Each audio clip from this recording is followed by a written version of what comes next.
Good evening. You're watching Just the News. I'm Mamata Balachandra. A trigger warning for people who are watching right now before we go into our top story of the day. The story involves suicide. Now, we're talking about Tamil Nadu's Kallakurichi student death case. A class 12 student of a private higher secondary school at Chinasalem near Kallakurichi in Tamil Nadu died by suicide last week. In a note, she alleged that she was being tortured by two teachers. Her family also alleged later that two teachers had mentally harassed and humiliated her. The investigation in this case has now been transferred to the CBCID. In the meantime, on Sunday, there were massive protests in front of the school demanding justice for this girl. In fact, 15 buses were set on fire, according to several reports, including 3 police buses. There was report of stone pelting as well. Private schools, in fact, have been shut today. Section 144 has been imposed in Kallakurichi Taluk till July 31st. 5 people have been arrested so far. Police have said that 2 accused teach chemistry and mathematics in the school. The student's family also staged a blockade outside the school demanding action against those responsible for the girl's death. In the meantime, the Madras High Court today has ordered a second post-mortem, a day after a mob went on a rampage on the school campus, trashing classrooms, vandalizing property, in fact, setting buses as well as cars on fire. Now, the court directed the police to take tough action against the rioters and those who incited them. The principal secretary and correspondent of the school have been detained in connection with the suicide. More than 100 suspects have been taken into custody for rioting. There's a comment that's come in from Tamil Nadu Chief Minister as well. M.K. Stalin has said, and I quote, Kallakurichi incidents have caused so much pain. Educational institutions must think of students as your own children and teach. Anything happening against us, I warn we will make you stand before law and punish. Exploiting this tragic incident, some have joined together and acted against law. All should realize violence is against growth. Only a peaceful Tamil Nadu can be an inclusive Tamil Nadu. End quote. Moving away from this story now, India has reported a second case of monkeypox, and this is coming from Kerala's Kannur. Now, the patient had landed at the Mangalore airport in coastal Karnataka from Dubai on the 13th of July. He was admitted to a hospital after he exhibited symptoms of the disease. Now, the Union Health Ministry had last week rushed a high-level multidisciplinary team to Kerala after the first monkeypox case was detected. Now, once the second case has been reported, the centre has asked ports and airports to ensure strict health screening of international travellers to contain the spread of monkeypox. In fact, these are the symptoms. Symptoms include fever, body aches, rashes, and fatigue. Europe is currently the worst affected by monkeypox. Also in the news, the Supreme Court has directed all states and union territories to pay compensation to the family members of COVID victims without wasting any time. Now, the court has said that if any claimant has a grievance, they may approach the Grievance Redressal Committee. The committee will have to decide the application of the claimant within 4 weeks. Now, the top court had earlier granted a last opportunity to the Andhra Pradesh government to file its response on a plea alleging transfer of funds by the state from the SDRF to personal deposit accounts and had restrained the state government from diverting the funds and issued notice to it in the matter. Meanwhile, the Supreme Court has ordered the Uttar Pradesh police not to take any precipitate action against Old News co-founder and fact-checker Mohammed Zubair in 5 out of 6 FIRs filed against him in the state till July 20th. Now, Zubair has already been granted interim bail in the 6th case. The court's order means that the police cannot take him into custody in cases in which he has not been arrested or seek his remand as well.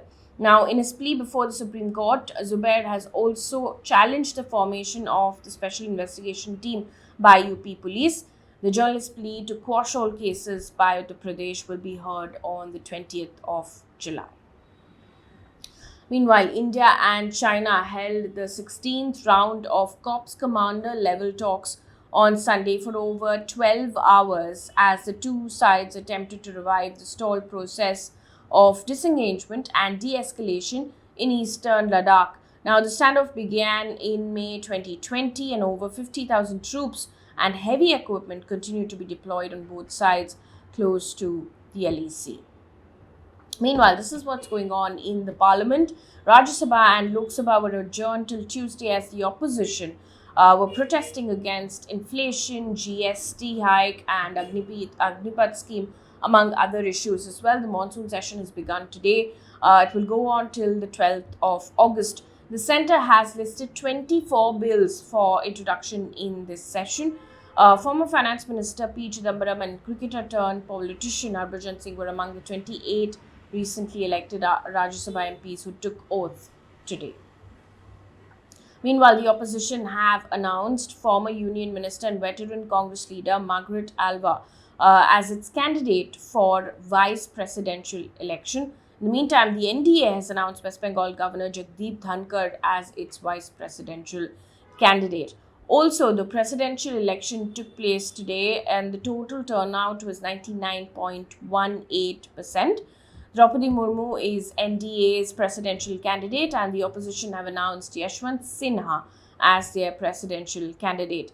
The counting of votes will take place on the 21st of July, while the next president will take oath on the 25th of July. On to business news right now. The recommendations on GST rates that were made during the 47th GST Council meeting held in June has in fact come into effect today. Now, this is what's going to be costlier. I'm going to read out a list of items that will be more expensive.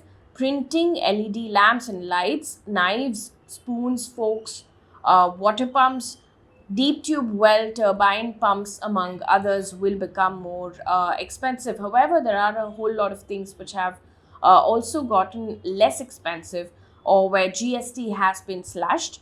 Tax on the transport of goods and passengers by ropeways has been reduced from 18% to 5%.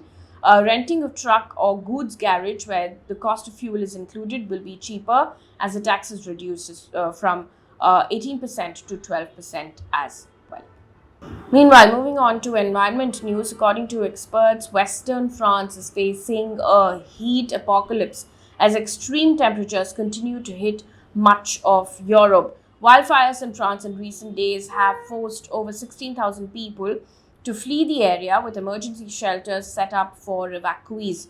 Now, in the rest of Europe, blazes in Spain, Portugal and Greece have forced thousands more to flee as well. The UK, in fact, has issued its first ever red extreme heat warning. On to news coming in from across the globe right now. Sri Lanka's acting president Ranil Wickremesinghe has declared a state of emergency in the country. Now, Sri Lanka is facing its worst ever economic crisis since independence as fuel, essential food items, medicines supply shortage.